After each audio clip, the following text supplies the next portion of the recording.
Hello, lovely. It's lovely to see you today. It's been a Hey, while. nice to see you too. You look good. And so do you. So we're going to talk about a couple of subjects. I will say, hi, Eric. Of course, I love you. Eric says, I love you, Mama. He's blowing you kisses.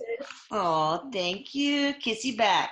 So first thing we're going to talk about is physical mediumship. I guess that's, well, I'll let you talk, Eric. What is really, how do you define physical mediumship? It's not one of the clairs like clairvoyance and clairaudience, clairsentience, claircognizance, etc. So what is it? Okay. Oh, he wants me to write down, so let me see.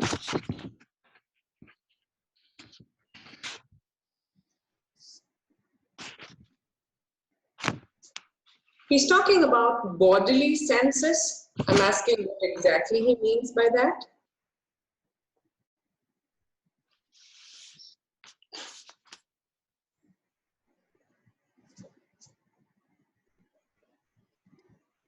Okay, so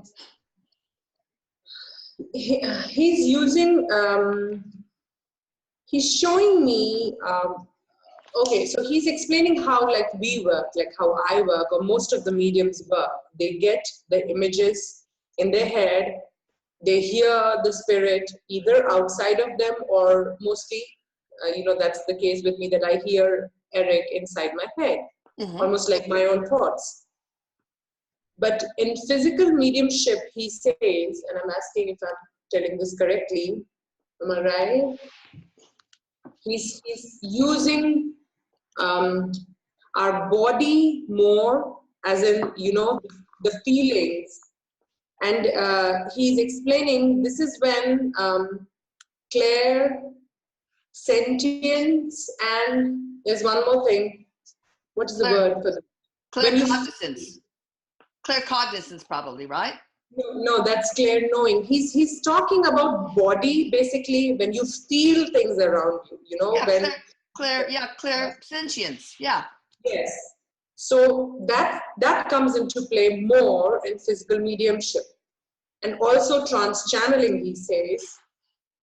And trans-channeling, he says, is the most powerful form of physical mediumship, because you're almost giving away your body, sort of like you're being possessed, Yeah. So, but also there's some that go to the extreme of actually having the deceased appear. Like, I don't know what they do, that were able to maybe use their body to manipulate the ectoplasm or whatever. I know that let's see, like Helen Duncan, I think, did that. She could materialize ectoplasm, and so people would be in the audience and they actually see, I don't know, I don't think it was that clear, but this a ghostly he says that happens when he says it happens with people who can actually physically see spirits, which is a very rare thing, he says, because it's in bits and pieces. Yes. And also he's talking about the spirit in particular. The spirit also has to have the ability to fiddle with the frequency. And he says it needs a quite good amount of effort to physically manifest into the physical reality. Okay. Okay, go ahead. Yeah. So he says sometimes it's easy when you don't have control, mostly like the earthbound spirits. Yes. So their pain or their their unfinished business is sometimes so strong that they're actually not doing it, but instead they are not letting go of their physical body or sort parts of it. So they manifest in the physical reality where people see apparitions and shadow people and all those things. Oh, I can imagine like their vibrational frequency is not super high, so it's probably easier for them to manifest in our 3D world. So right. So what does it take a medium to help a ghost materialize through the ectoplasm. And I also want to ask what ectoplasm is. You can answer either one first. I don't care. Oh, that's something that I have no clue about. So I have to depend totally on him. What is it, Erik? He's showing me the cells in the body.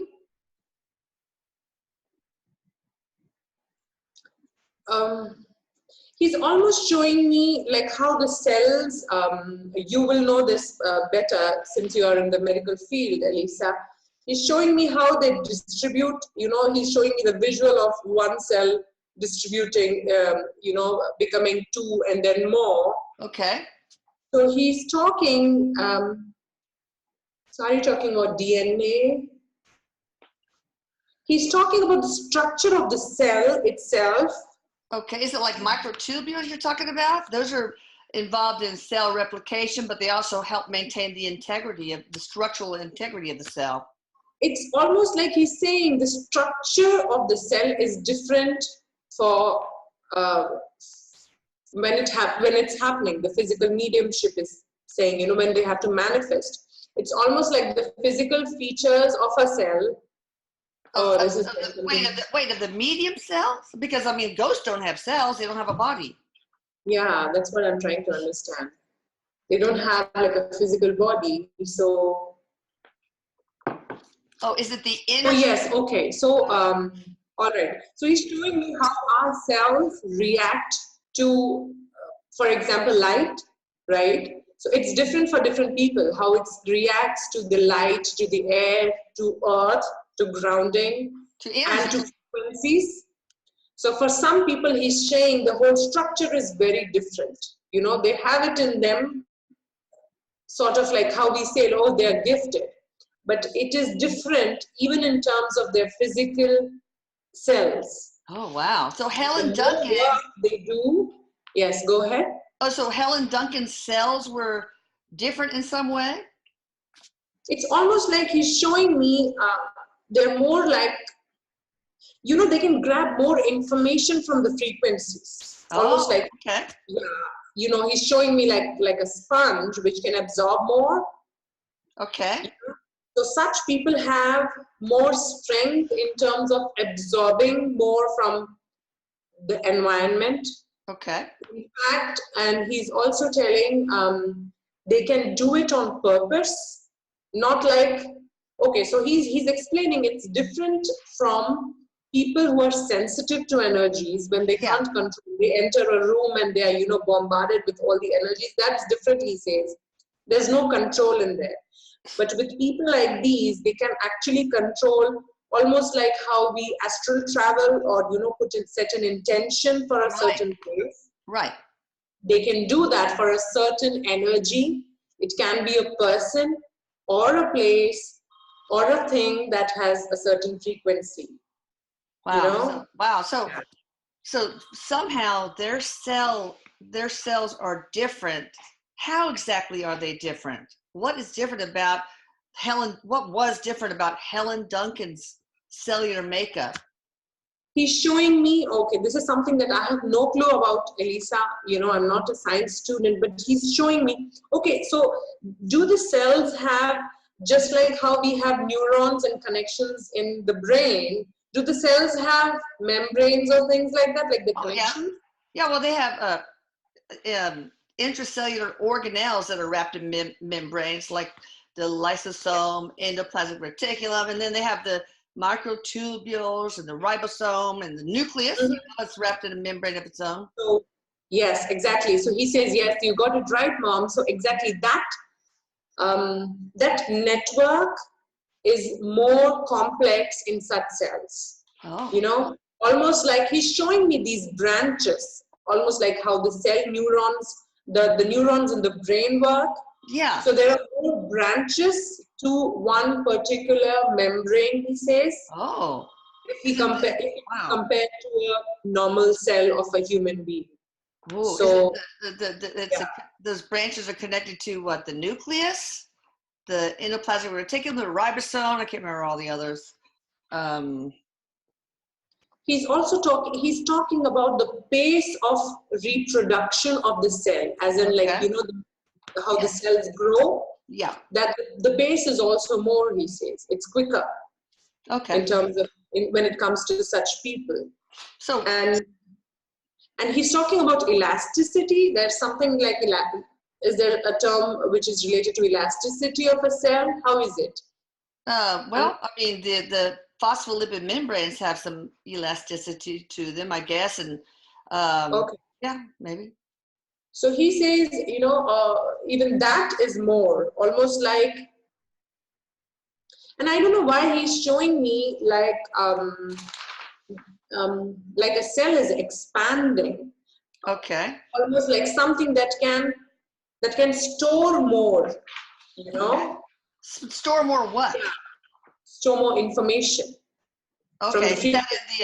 Is that in the nucleus we're talking about? And do those branches? You said it goes to another membrane. Does it go to the nucleus? He says the brain of the cell. So is that the nucleus? Yeah. Okay. Yeah. Right. So more information in terms of energy. He says more information regarding person or everything that it is exposed to. It's more of it is stored in the cell. That power to store things is more. So do those branches, what's their purpose? Are they just conduits for that information we're talking about? Sorry, what's that? The branch? The branches that lead to the brain of the cell, are those conduits through which that information we're talking about goes through? Yes, he says, and he's showing me, those visuals of how they show on television or videos, the sparks, the neuro. Yeah. That's like, it's happening in high frequency or a fast-paced process in those cells these days. Yes, and they work like a conduit for the information being passed out. Okay. Yes. Does it have anything to do with, there's so many different types of cell channels that where sodium goes into a cell, potassium goes out, or there's a calcium channels. Does it have anything to do with ion channels in the cell membrane or intracellularly? He's not mentioning anything about the sodium or anything, but this is funny because he's showing me almost like an animation. There are these cells which they're looking like minions, little cells. Yeah. They have feet. And it's almost like when more cells are formed, and it's almost like, he's showing me like they're traveling. So maybe they are like meant to go to different parts of body, but almost like they hand over a bag of information. So it has, this is very funny. It's very visual. It's almost like that bag of information that is being passed on to different cells. It has even the information that it collected, even when it was starting, like even the ancient memories. So even the last cell that is formed, or the recent cell, he says, the latest one will have that same information which was there when the being was created, growing, or it came on earth or something. Are you talking about the information of the ghost, that when the ghost was in physical? No, everything that is the cell grabbing as soon as it's in the. This is about the medium. This is about the person who has the ability. Yeah. Okay. So as soon as they come on earth, since then whatever they store, it never goes away. It keeps on finding. All right. Where in the body does most of this stuff happen? And what cells? Is the liver, the brain, the heart, the skin, the what? Or is it everywhere? Just the same? He's showing me, he kept one hand on the heart and one hand on the head, and he's doing like almost like there is this circle going on from the head to heart and heart to head. Okay. He means sort of like the heart and the head plays an important role. Heart with the connection, which the brain cannot do, And brain works on the storage of information and, pumping blood into all the other senses so that more can be grabbed, more information can be grabbed. Almost like that. Interesting. Yeah. So basically, there's this energy slash this information, which is energy, that's flowing from the the heart to the head to the heart, and yes. then okay. So, is there any other structure in the cell that has something to do with it? We've got the little conduits, those branches leading up to the brain of the cell, the nucleus. Is there like the mitochondria? Is that involved, or are there ribosomes? Anything? He's making me feel like the nucleus is different, Elisa. Okay. Yeah, the structure of the nucleus is. That's what you mean? Yeah, because he's not making me feel like the mitochondria is different. The nucleus is the main thing that is different from from a random normal cell, he says. Okay, well, that's fascinating. Yeah. So, what information is the medium gathering about from just information about the ghost, the spirit? Yes, he says it can be a being, it can be an alien, anything that it is setting an intent on receiving an information. And earlier when we were talking, he was also saying if these people are aware of the gifts that they have and they work on it, they're meditating and taking care of their diet and all, there is no limit to what level they can become stronger in this gift. Wow. Huh. That setting an intention and doing exactly what setting an intention of getting information from a specific being, that thing, they can work on it, he says, if they're aware of what they're doing. Yeah. So what kind of people are they? Are they aliens or reptilians? I mean, like Helen Duncan, are they just regular, could they be just regular human beings, or what? Are they from Pleiades, or Sirius, or? He says this is a very rare thing in physical, like humans, like us. Yes. Although clairs are very common. Yes. It's actually very common, he says, although it's not talked about, but everyone has like intuition is there in like every person, whether they're aware of or not. Right. Okay. But he says, but there are races, alien races, which they have this thing from birth. They have this in their DNA. That's how they work. Oh. It's not a gift to say so for them. That's how they work. That's how they communicate. And he's also talking about the races who don't actually speak, who are more telepathic. Okay. So they're very good at this. Wow. Yeah. So Helen Duncan, for example, what was she, in her lineage, what alien species does she come from, if any?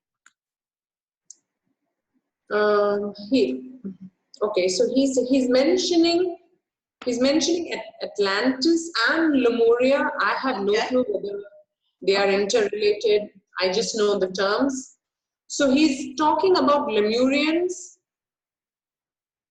And what were the Lemurians from Atlantis? That's something that even I don't know. I think they're another lost civilization. I think maybe in the same area. Yeah. Okay. So he mentioned Lemurian. So,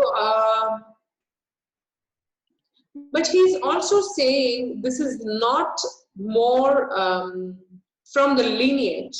It's almost that, the particular being or the person you're mentioning, I forgot her name. Helen Duncan, yeah. Helen Duncan, yeah. So he says it's almost like he says it's the current birth when she took the, it's in the contract, he says, the physical structure being different.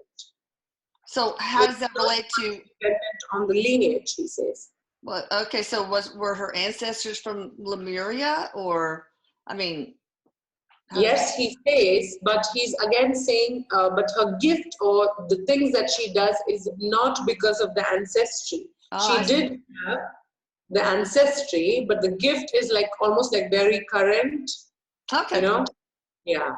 But Lemurians and Atlanteans, they were able to do this same thing. Their cell structure were different in this way. Is that what you're saying? Okay, so he's explaining like how we became humans from apes. Okay. So it's so how it worked for us is it took a long time, and there was a series of change happening in the whole body. In terms of cells. Yeah. That was not the case with people like Helen Duncan, he says. Okay. Almost like there is this new structure coming from nowhere in the body. Wow. And he says it's almost like contractual. It's like almost like a spontaneous mutation that was contractual. He's talking about being, I don't know if this makes any sense, but he's almost talking about having parts of the source in you. Oh, wow. Yeah. That sort of intelligence. Okay. When you're so close to that source energy, so you already have so much information. So certain beings come with that information already, even when they take birth, and they decided, this is what we're going to do, and this is what it is. Well, Erik, it doesn't happen from a series of change, he says. Okay. Interesting. Yeah. Well, Erik told me that Arlene is split directly from source. She didn't have like a lineage of different lives and all that kind of stuff. Is this kind of what you're talking about? Yeah, almost like he says, see, all of us are parts of the source. Yeah, whole and part. Almost like, okay, so it's very funny. He's showing me a visual where there are different glasses of water, and someone is putting some color or ink, drops of ink into different glasses. Okay. So that is source. So everybody has fractions. Okay. He says, Mom, just that, that one particular glass will have a few more drops. Oh, okay. Interesting. Yeah. Do you think that Arlene will be able to do physical mediumship? I mean, does she have that kind of cell structure? He says she's quite gifted, and she's very physically sensitive. Has she ever? Yeah. Has she seen things? Yeah. Oh, yeah. Yeah. But he's not giving me a very positive thing about the physical mediumship part. But yes, she's very sensitive to energy around her. All right. Now, long ago, kind of not that far after, much after Erik's death, I was about to lay on my head on the pillow in bed at night, and there I saw Erik jumping from one side to the other. I write about that in my book. Is that? I mean, I didn't see him in my head. I saw him out there, and it's happened a couple other times too. Is that physical mediumship, or is that something else? What is that? He says, and I still remember reading that in your book, because he said to you, Mom, you can see me. Yes. Yeah. Almost like he even was not aware that can be possible. Yeah, he was kind of startled. He was like surprised or shocked. So he says that happens. So now he's talking about dimensions. So almost like when two dimensions collide, and there is this small, beautiful, he's using the word controversy, between, two dimensions colliding, and that of a beautiful merging of two dimensions. Oh, so that's not physical mediumship. Would if somebody else had been in the room, would they have been able to see Erik the same as me? He says not necessarily, because now then frequency comes in.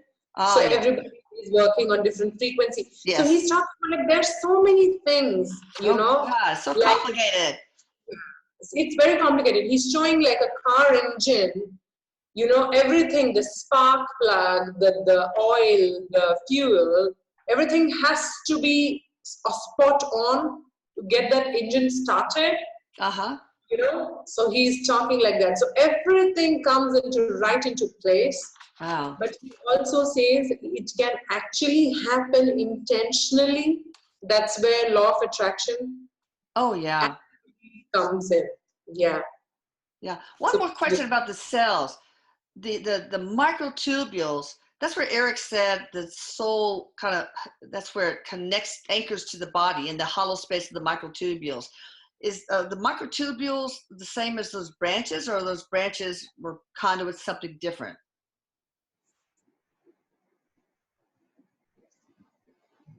Are the microtubules, almost like does it connect one cell to another? How does that work? Well, it is responsible for cell division. It's involved in cell division, but also it's involved in keeping the structure of the cell. So it has two functions. So he's almost showing me like a sac, almost like how the amniotic sac works. Yeah. Keeping the baby safe. Mm-hmm. But it's almost like a thread going from the sac to another cell and making another sac. Oh, okay. You know? So when they're like dividing, there's this connection at the same time. So it works for the protection of the cell at the same time, the connection. He says that's the same thing that happens with when we hug people, you know, when the auras of two people are bleeding into one another. Yeah, right. Yeah. So it's like my bubble or my aura and your bubble, it's almost like blending in, you know? It's like this, the microtubules connect to the chromosomes as they're splitting, that kind of thing. But no, I can draw, maybe, you know, it will work almost like this. So almost like, this might look very bad. I just hope. It's almost like, you know, can I show this? This can look very funny, but I have to show you. See? So these are like two cells, but the sac is connected. Okay. You know? Yeah. So that must be microtubules. So I don't know if that makes any sense. Yeah, it does. Yeah. It really does. So how? It's almost like it's thinner, you know, the connection is almost like a thread. Okay. Yeah, but it expands as soon as it touches the other cell. Yeah, that's what he tells me. Okay, so I'm gathering some good science knowledge today. I know. I'm going to hit the biology book again. So the physical medium, like Helen Duncan, is one of the more famous ones. They have this energy, this information, etc., heart to head.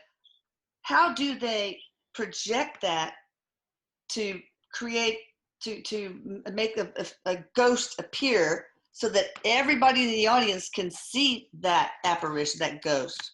What do they do? I mean, is there any, like, for example, a ghost, do they have like retained cellular energy from when they were in a body that Helen Duncan, for example, would somehow manipulate, or what happens? He's talking about illusionists, how they work. Yeah. You know, they work with a big set of audience. Okay, so he's not explaining how exactly that happens, but almost like how aliens. Okay, so he's showing me alien ships when we see them, and then it, you know, disappears. Yes. Yeah. Right. Yeah, that's happened to me. Yeah. Yeah, the cloaking that they do. Yes. You know, they make themselves invisible. So he's talking about there are these different properties to time and space, which they figured out that if one of that aspect is changed, they need not actually travel physically from one place to another, like in a train or a flight. Right. They can actually jump, you know. Right. So they have understood the concept of fiddling with one property of of a time or space. Similarly, when a physical medium is working, how they work is they're fiddling with frequency, he says. Okay. And he's also talking, it comes with a lot of practice. You know, when they're doing with large audience, so almost like they know how to fiddle with the collective mindset. Oh, yeah, okay. Right? Bringing all their attention, almost like guided meditation, when the practitioner is speaking and the crowd is just listening. So it takes time, and they can bring all the collective energy or attention to a certain being that they're projecting. He's almost showing me a projector, you know, like when you sit in a movie theater and you look back and you can see the glare, the light beam falling onto the screen, you know, almost like that. Okay, so is that information that they have in the cells that go in these little conduits to the nucleus and heart, brain, is that what they're projecting? He says, okay, so he's talking about the heart. The heart works more on the connection to the being, and the brain works more on the connection to the audience. Oh, and, okay. You know, sort of like that. Yeah. It's more here when it comes to the audience, grabbing their attention and stuff like that. Yeah. Would they be able to manifest these physical ghosts, etc., without an audience, though? They say they're the audience, then the audience of one, I guess, the physical medium. But he says it's like very rare. Are there very, very few people on earth known to be doing this? Yes. Because he says it's a very rare thing, and mostly if they figure out, it's fun to do for an audience, mom. So you know, they do that. It's no fun. Initially, when in the practice stage, they might do for themselves, but later on, it's mostly because that gives them the almost like the adrenaline rush. And these people he's talking, they need that motivation, almost like hyperactive kids. You know, you need that attention, or they just simply won't do it for. Yeah, because that adrenaline, that's probably helps them project. But what they project, well, first of all, let me ask one question. What is ectoplasm? Ectoplasm. That's apparently what these materializations are made of, some people say, but I don't even know if that's correct. What is it?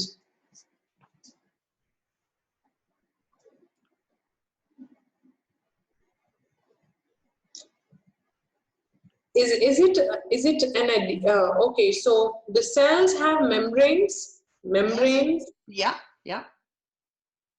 So he's almost making me feel like ectoplasm is an additional membrane, if that makes any sense. Oh, really? Interesting. Yeah, does that make any sense? Because he's showing me almost like another layer. Yeah. Or to the cell. Okay, so how does the physical medium get that ectoplasm, that extra, layer? I guess that maybe they must be able to retain that extra membrane after death then, right?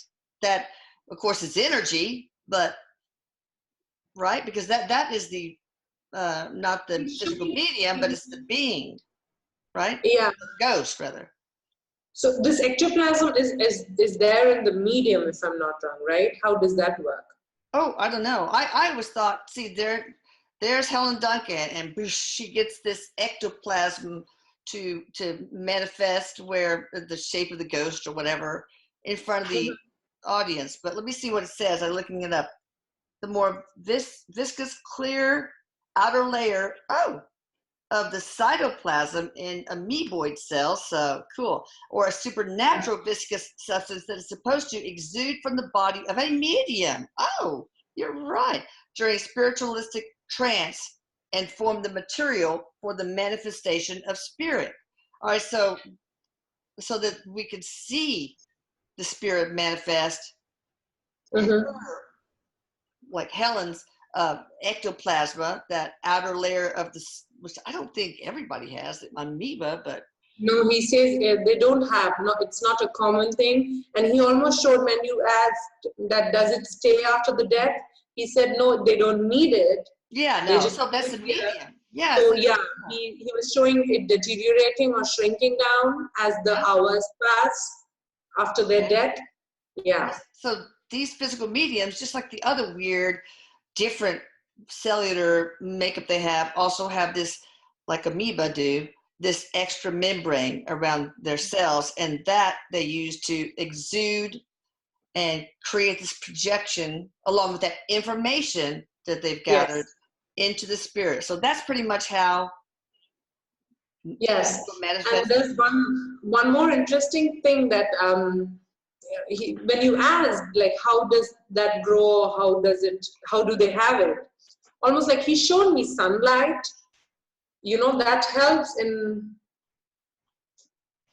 making, and this ectoplasm also works like a protective layer. Oh. You know, for the medium cells, and it has something to do with sunlight or vitamin D. You know, that helps in growing it something, because he was showing me sun. So the sun helps to maintain or even grow the ectoplasm. Yeah, that's what he says. That's cool. So it says here, ectoplasm meaning outside and plasma meaning something formed or molded is a term used in spiritualism to denote a substance or spiritual energy exteriorized by physical mediums. The physical existence of ectoplasm is, of course, not accepted by science. They take a while. Anyway, that's really interesting. So, all right, anything else on that? I'm going to go to some questions that, from one blog member. Well, of course, we already answered this one. Can a ghost physically materialize through ectoplasm? Well, that's true. Now, can a ghost physically hurt a human being? He was nodding. Okay. Yes. How? What could they do? Bash him over the head with a 2x4? Firstly, he says it depends on the frequency of the person. Oh. You know, you almost open a gate as soon as you go down, on the lower frequencies. Almost like, you know, opening your gate to, okay, you can come in, I'm sad, and all the nasty stuff. So unless that almost like he's talking about the hotel, you invite it. Yeah. It might sound rude, but yes, it's almost like an invitation for a being who is actually looking for it. Yeah, they want to attach to negative energy. They get some negative energy. Yeah. And you know,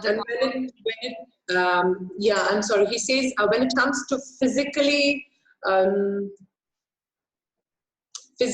harming a person, it needs a lot of effort, even on the part of spirit. Yeah. But it comes with a lot of trauma that the spirit must have gone, or the anger, which gives them that much energy to do it. But he says it's actually possible. Like on Ghost, the movie Ghost, where that one angry guy, spirit was able to move stuff. And then, okay. So can spirits move objects? I know that one time I was with my friends and, you know, eating Mexican food. And all of a sudden the salt and pepper shaker started to slide and go off the table. And I found out that was one of my friend's sons who was there with me, Tommy, who was in spirit, and also Erik. We put them back and Yes, he says. In fact, he was mentioning that when you were talking about that ectoplasm thing, that even the spirits, how they fill with energy, it's all energy, Mom, he says. And he's showing me, I don't actually hide things, he says. I just put a cloak on it. Yes. And there's no more see it. That's you right. know, like your keys or stuff, it's right there, but you don't see it. I know. And sometimes he said that he will mess with some part of the brain so that we can't see it too. So I guess it's more than one. He was mentioning that I mess with the minds, he says. Oh, you messing with people. Is it possible for humans to instantly materialize objects, goals, and situations?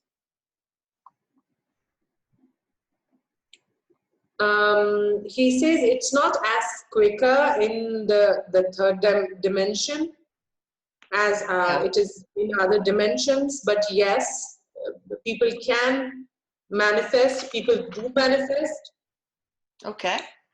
And he's talking about thought forms, you know, how people create thought forms. So that's the manifestation of something that never existed. You almost, and that's, he says that's very strong when it comes to negative energies. Oh, yeah. Because the resistance is more almost like we don't want, he says that's very interesting and very true, because he says we don't want something as much as we don't want something. I know, that is so true. So it's easier to manifest negatives, like my mother and father's nurse, who always thought she was going to get colon cancer, got colon cancer, you know?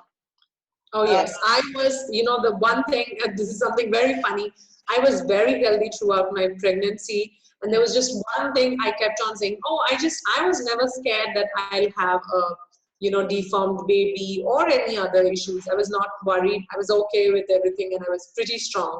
I just kept saying, oh, I want a normal delivery. I just don't want, you know, C-section. Oh, yeah. Oh. I want a C-section. And I was like so shocked. Oh, my gosh. That's so, that's how it works. Yeah. All right. So can people move things with their objects with their mind? What's it called? Telekinesis? Yeah, telekinesis, right? Yeah. Yes. They can. Can anyone do it? Can anyone do it if they practice? Yes, and he's showing the spoon bending. Yes. You know, which is very common. Yeah, it just needs practice, Mom, he says. You know, I was able to do that when I went to my friend's wedding in Ireland, but now I can't come home and I can't do it. I try and try and try, but he says consistency is the key. I know. So what do you do while you're holding the weakest, the part that feels the warmest, I guess, in the spoon? And it's usually the neck.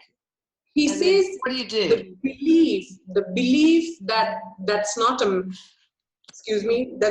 metal, but it's almost like a malleable substance. Yeah. Belief is the key, he says, which is the difficult part. I know, because we are taught that there's this is made of steel. Yeah. What? It's so much in your mind that, oh, this is made of steel, this is iron, or this is silver. You have to keep that away to do it. Yeah. So because we grow up knowing that there's solid, liquid, and gas, but really, I mean, even matter, it's like there's more empty space between the molecules than there is, you know, solid space. Yes. I mean, 99%. Yeah, he's saying fool is damaging a lot. Yeah. Even with understanding of substance and making manifestation difficult, he says, because we are taught, oh, liquid cannot be solid, solid cannot be liquid. Okay, when solid has to become liquid, you need some other agent, which, you know, like steam and water and ice and all those things. Yeah. They make it so difficult since when we are children, that by the time we are 20s or 30s, we accept that these things cannot be done, you know. So are you saying, Eric, that we can change a gas into liquid, a liquid into solid, things like that, and vice versa? Just with our thoughts? Oh my God. He says yes, and he's almost showing me like, did you post something, Elisa, that day or some, I don't know who posted, almost like when they were stepping on something that they did, and when they were stepping on the stairs, it almost looked like molecules, you know, the stairs, or maybe someone posted. So he's saying even a tree or a rock or a table, even the laptop is almost like, you know, it's moving. Yeah. some people actually do see them like that, just like energy or cells. I know Robert did when he was real sick in the hospital. He saw everything. It's just a sea of energy and the outlines of people, outlines you could, but Yes. yeah, I mean, if we could just imagine that most of this is just a vacuum or empty space, Right. then we could imagine bending it or whatever. Teal Swan does that, right? Teal Swan, she always talks about seeing things like that. In fact, she has to focus to see the solids. Yeah, oh that'll be God, that is so cool. Now, can humans levitate? I know I saw on one of the Magic on the Street shows, David Blaine did it, and it was like incredible. These kids felt sick in the stomach and started throwing up afterwards. But can they? Yes, he says. I know he died, but I can't imagine. I didn't see any ropes. He was right in the middle of a sidewalk, He says about the monks, the Buddhist monks, they do it like but it's like, hush hush. They do it. They don't do it out in the public because it's, they're scared for their lives, Mom, because, they don't want unnecessary attention.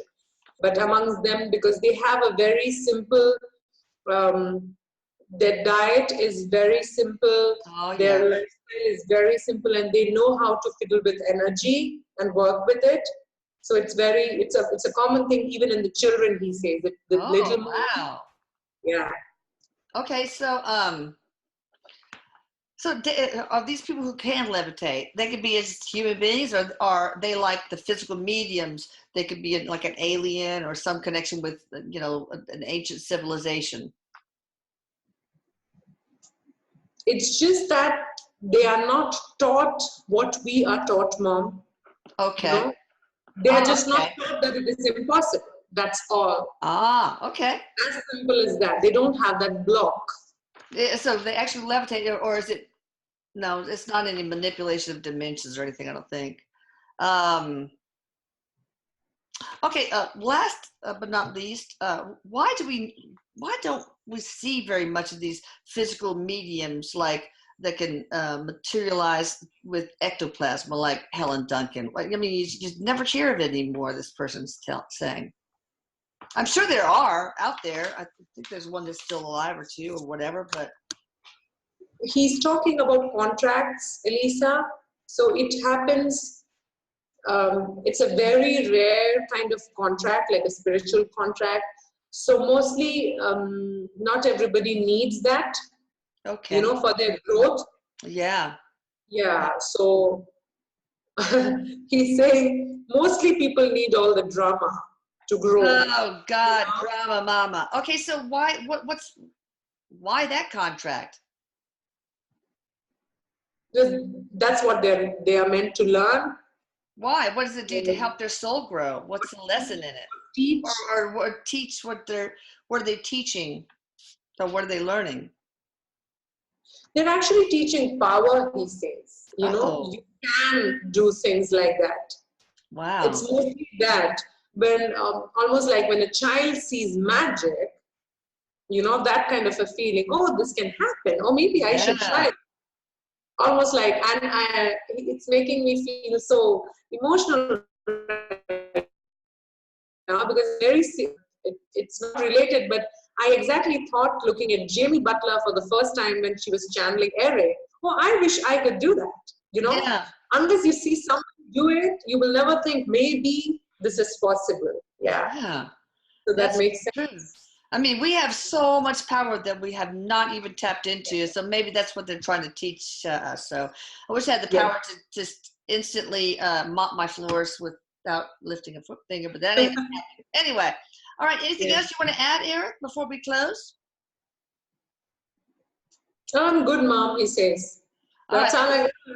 That was so fascinating. And thank you, lovely. You guys can check her out at your website, ma'am. The lovelylife.in.in. Yeah. That's right. .in, because she is in India. thelovelylife.in, and I will put that here. Thank you, lovely. Bye-bye, Elisa. You're welcome. I love you, and I love you, Erik, and bye. Love you, Mom. Bye. Yeah. Bye-bye.